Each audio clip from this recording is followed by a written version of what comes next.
One apiece in the Anderson Tendulkar Trophy as the caravan reaches the home of cricket.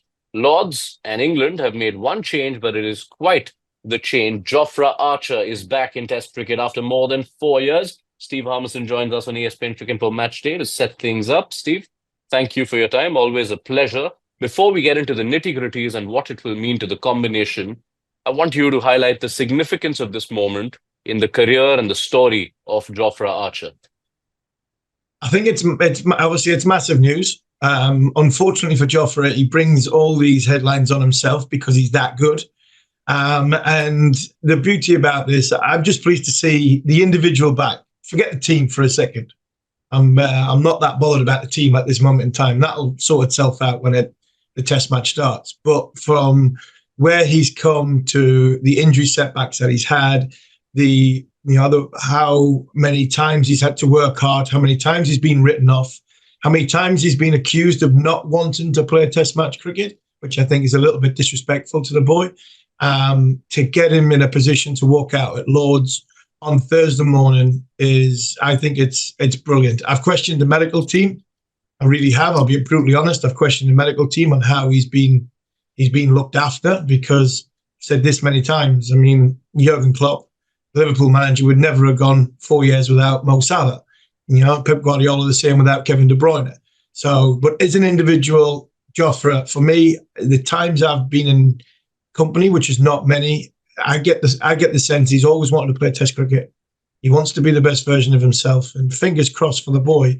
A bit like Pat Cummins all them years ago for Australia. He'll hit the ground running, get into Test match cricket, and you'll see his career path just go, on an upward scale. And that for me, from the individual point of view, I think is brilliant from where he's come from and the injuries he's had. So fair play. It's going to be a big moment for him, and it's a huge moment for English cricket to get an asset like that back on the field in all three formats. And it feels like a sense of poetry almost that this return happens at Lord's, where in that summer of 2019, Jofra Archer scripted the most remarkable of stories, not just the World Cup super over, but also that Lord's Test in the Ashes. So good luck to Jofra Archer. Brilliant as far as the individual story goes. But now talk to us about what Jofra Archer will bring to this bowling attack, which has looked a little devoid of energy in these first two tests, fair to say? Yeah, I think what we've had with the two big tall bowlers, and Chris Woakes not quite been at his straps, and I think it was more evident in the second test than the first test, is that our ability to strike in the sort of, I think early in the game. I know India were 200 for 5 at Edgbaston, but I think what Jofra gives you is a little bit like what Bumrah will give you, a little bit like what Akashdeep give India, is his ability to make a real menace with the new ball, get it in and around the top of the stumps, utilise the short ball very, very well.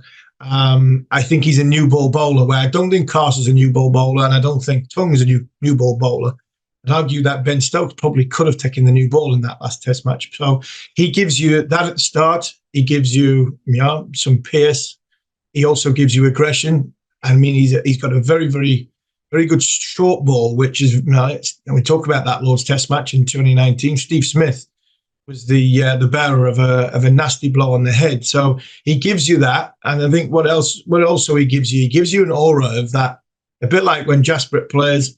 It gives you an aura of the opposition knowing that they've got a bowling attack with Jofra Archer in it. And I think that all in a package will make Chris Woakes lines and lengths better and more dangerous, because, I mean, he should thrive off the back of that. Then the backup bowlers will come into the game where hopefully there's been more pressure put on. Like I said before, it's not a knock against Bryden Carse. I don't think Bryden Carse is a natural opening bowler, new ball bowler. But I think he will thrive off the back of coming on after 6 overs or 5 overs, off the back of Jofra. Yeah, and that was such a telling difference if you view the Edgbaston Test from a macro lens at the end of it. The first 30 overs, India took 15 wickets, conceding 300 runs. England took 8 wickets, conceding 400 runs. Let's see what Jofra Archer injects. Quick thought on there being no other changes. I remember you told us at the end of the second test that you wouldn't be surprised if the entire pace trio is changed. The kind of workloads Woakes and Carse have had, especially in the last test, does it surprise you that there are no other changes? It doesn't surprise me. I said that at the review in the last test that England need to look at all bowlers, all bodies, and work out what the energy levels are going into Lords. It doesn't surprise me that there is only one change. Brighton Castle will be a better option, not bowling the first 6 overs like he has done. I think he'd be more of a threat like he was in New Zealand off the back of that. And it was obviously a choice between Josh Tongue and Bryden for that position. I think it was also a choice between Sam Cook and Chris Wokes. And like I said last week, it's one of them ones where you go, Chris Wokes hasn't, and probably by his own admission, he hasn't bowled the way he would like to bowl in these first 2 test matches.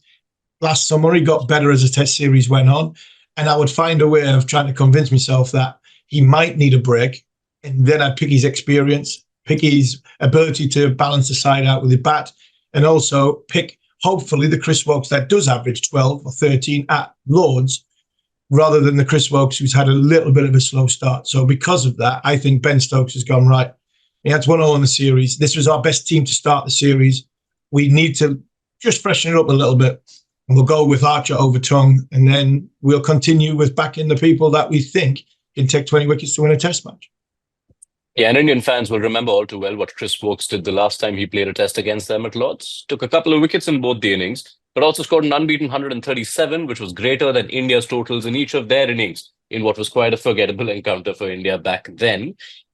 Let's talk surfaces, because India is scoring a lot more runs on this tour, Harmy. 350 plus all 4 innings so far. The last time England conceded 4 in a row of excess of 350, you have to go back to UAE in 2015, markedly different conditions.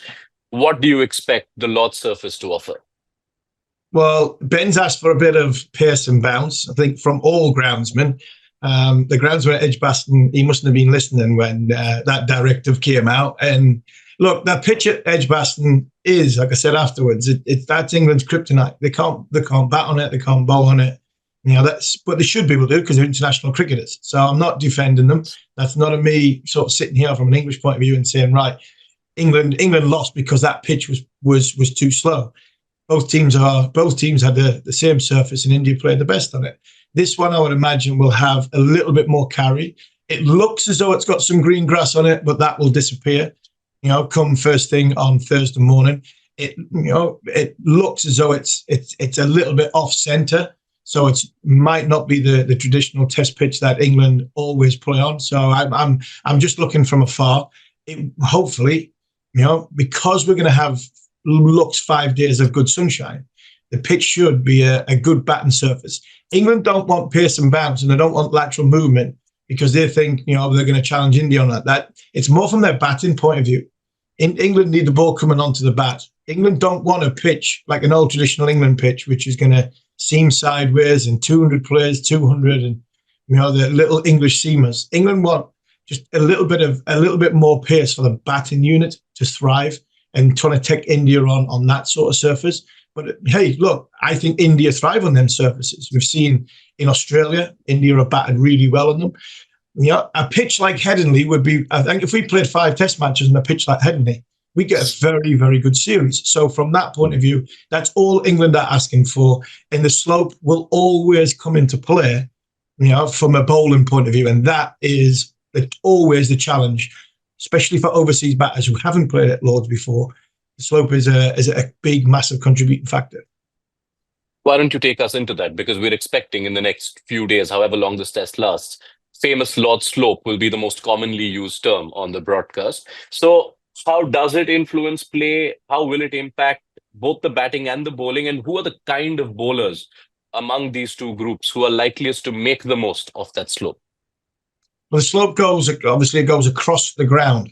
So the traditional line bowlers, the Glenn McGraths of this world, have always bowled from the pavilion end. I liked bowling from the pavilion end.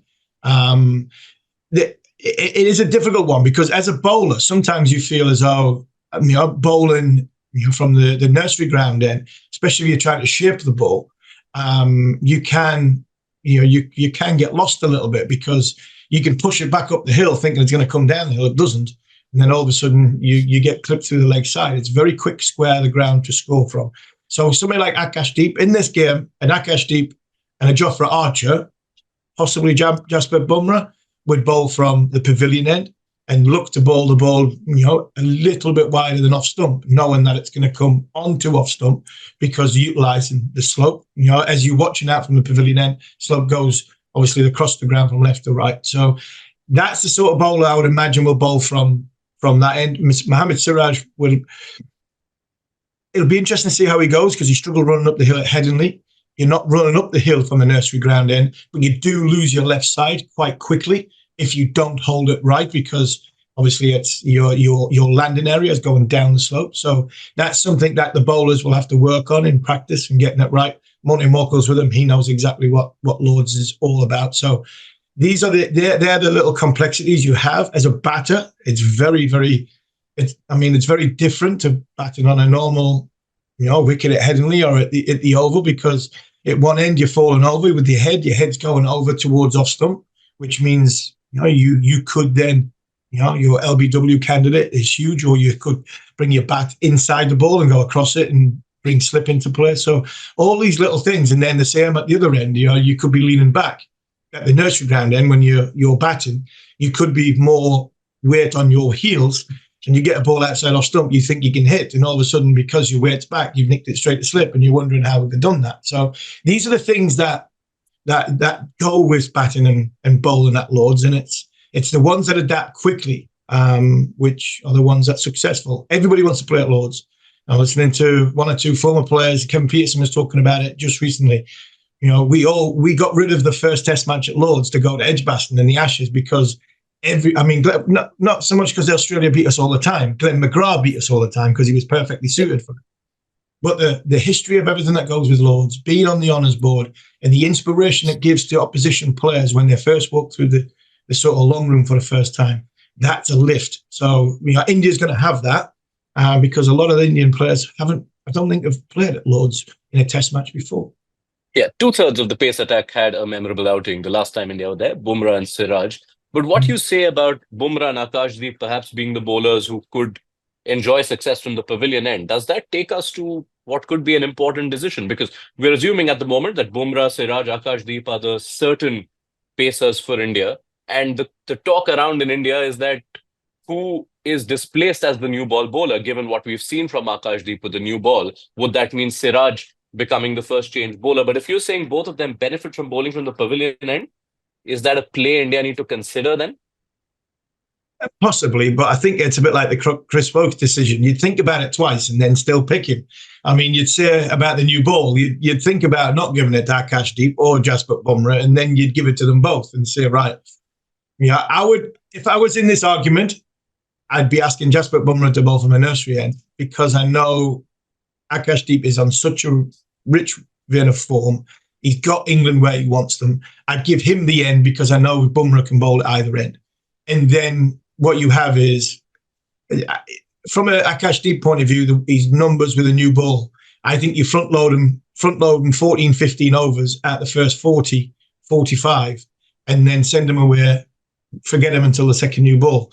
And then you have Mohammad Siraj coming on after Jasprit Bumrah's shortish spell, and then Jasprit coming back from the pavilion end. So you front load that first, 18, 20 overs with three seam bowlers who, I think one of them might have to bowl from a nursery end. And the way Bumrah bowls and bowl on any given surface at any given time and any given day, his brilliance.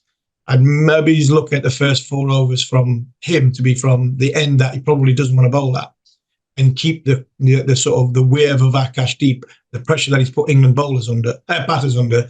I'd give him what he needs to survive, to succeed in that first throes of the Test match, and then from there we'll see how both they play out. All right. It all promises for fascinating viewing, for some fascinating contests. I had some bits lined up around England's batting as well, but this bowling and the slope and what it could do, I think it's carried us through this conversation. I'll hold the thought on the English batters until the end of this Test, where we will be done with more than half of this Anderson Tendulkar Trophy. Final word to you, Harmy. What's on your wish list for this Test? A bit of pace in the pitch, and another good contest. When you thought this series couldn't get any better, we've got the greatest fast bowler, arguably of all time, coming back, and one of the most exciting prospects of world cricket over the last few years, but hasn't played too much of that in a Test match. he's coming back in Jofra Archer. Bumrah Archer back into this series. I think it's going to be a cracker. England won't worry about what happened at Edgbaston.